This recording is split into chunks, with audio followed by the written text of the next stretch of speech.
Ok, bonjour et bienvenue dans cette nouvelle vidéo. Aujourd'hui, beaucoup de gens aiment faire la comparaison entre l'engrais biologique et l'engrais chimique. Et puis dans cette vidéo, il serait question pour nous de vous faire montrer donc la différence, les points de similitude et puis aussi ce qu'il faut retenir lorsqu'on parle d'agriculture, d'engrais biologique ou d'engrais chimique. Comme vous pouvez le savoir, en agriculture biologique, on parle d'engrais chimique. En agriculture biologique, on parle d'engrais biologique. Et en agriculture conventionnelle, on parle donc d'engrais chimique. Qu'est-ce qu'il faut savoir la différence entre les deux lorsqu'il s'agit donc de l'action de chacune d'eux pour l'agriculture? En agriculture biologique, l'engrais biologique permet de nourrir le sol. Donc la cible, ce n'est pas la plante. La cible, lorsqu'on fabrique les engrais biologiques, solides bien sûr, parce qu'il ne faudrait pas confondre avec les biostimulants, biofertilisants qui sont autre chose à part. Lorsqu'on fabrique donc les engrais solides, c'est pour nourrir le sol. L'action qu'on mène, c'est quoi? C'est qu'on fabrique une terre riche que l'on va mettre au niveau de la plante.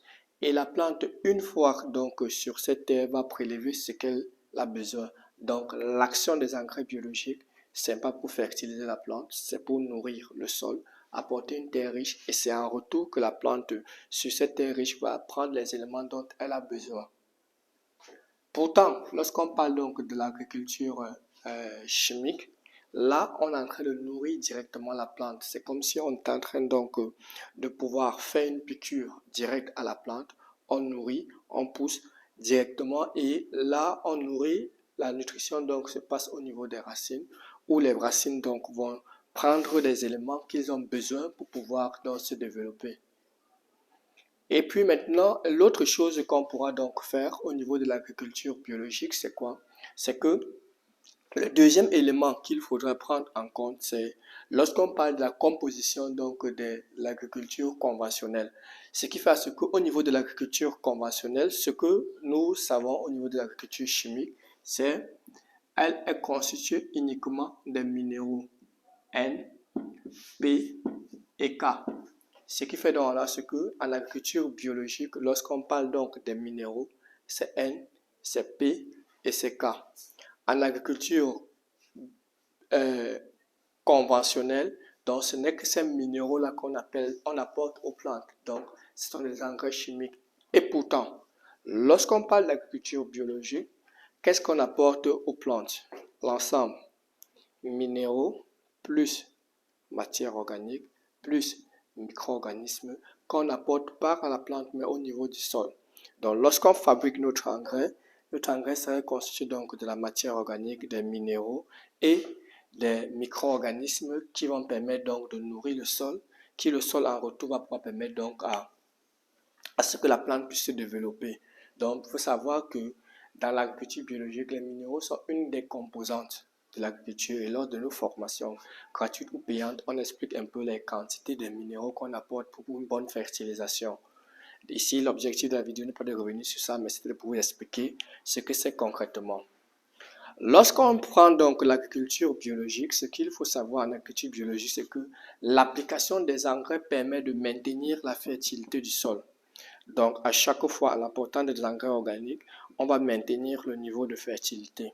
Et pourtant, au niveau de l'agriculture chimique, l'engrais chimique ne va jamais maintenir la fertilité du sol. Au contraire, elle va détruire la fertilité du sol.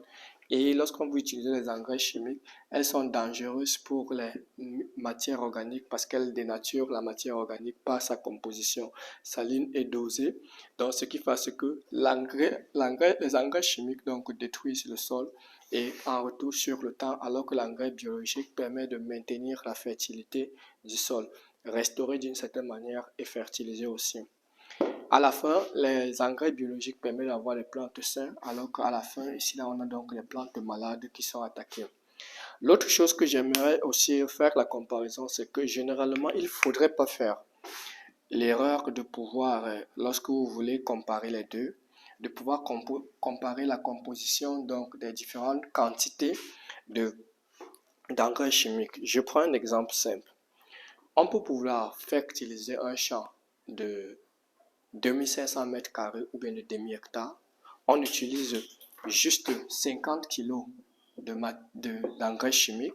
Et lorsqu'on utilise ces 50 kg de matière chimique, d'engrais chimiques, c'est suffisant pour cette fertilisation. Par contre, 50 kg de matière organique, d'engrais chimique, ne sera jamais égal à 50 kg qu'on va utiliser pour la même superficie. On va utiliser plus. Parfois, on peut même se retrouver utiliser entre 500 kg à 300 kg pour une superficie de 2500 mètres carrés. Ce qui fait que l'application de l'engrais organique au niveau du sol est beaucoup plus, 2, 3, 4 fois plus. On utilise plus de matière organique, surtout, ou d'engrais biologiques, surtout lorsqu'on veut maintenir la fertilité, que les engrais chimiques. Donc voilà la comparaison que je voulais vous donner à ne plus faire. Des erreurs que vous ne devez plus faire lorsque vous faites une fertilisation ou à comparer l'engrais biologique à l'engrais chimique. C'est deux actions différentes, deux modes d'opération différentes. Et j'espère que vous avez donc compris la différence entre tout ceci. Donc à nous revoir à bientôt pour une nouvelle vidéo.